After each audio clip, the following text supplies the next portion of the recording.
One of the really interesting possibilities Australia now has is to apply some of the methods which are used in technology and science R&D, where Australia is very strong, but apply those to solving social problems like disadvantage or homelessness or problems of care for children or the elderly, by having labs which generate ideas, try them out in the real world, improve them, and then feed them back into, for example, policy at the level of states and the Commonwealth.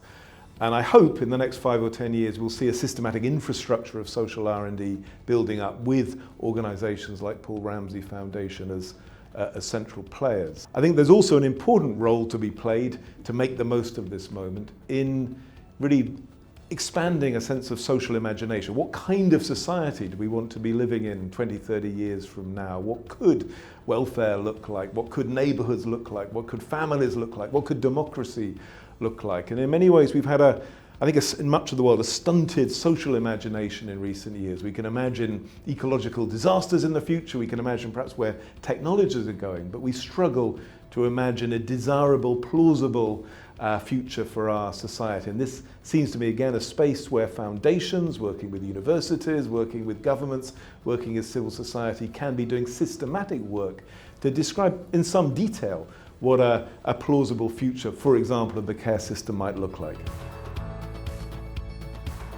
In the last 20 or 30 years, billions have been spent developing technologies to sell us pizzas or to recommend Netflix programs to us or to expand click-through advertising on Google and so on. But we need to be spending even a fraction of those resources using technology and collective intelligence to solve social problems. There are many examples to build on in science, things like Zooniverse, where millions of people help spot new stars.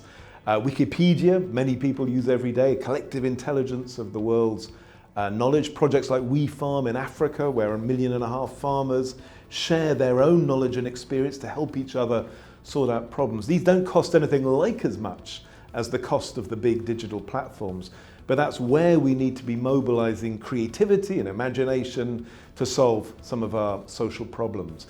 And one other lesson we can learn from the digital world is if you want to get to good ideas, you need to have lots and lots of ideas and then discard the bad ones, not to be frightened of trying out 200, 300 different ways of organizing things, then measuring and testing and using data to find which ones have the most impact. That's the kind of experimental, creative, social R&D we need, mobilizing as much of our shared collective intelligence as we can around the problems which matter most to us, which probably doesn't include buying pizzas.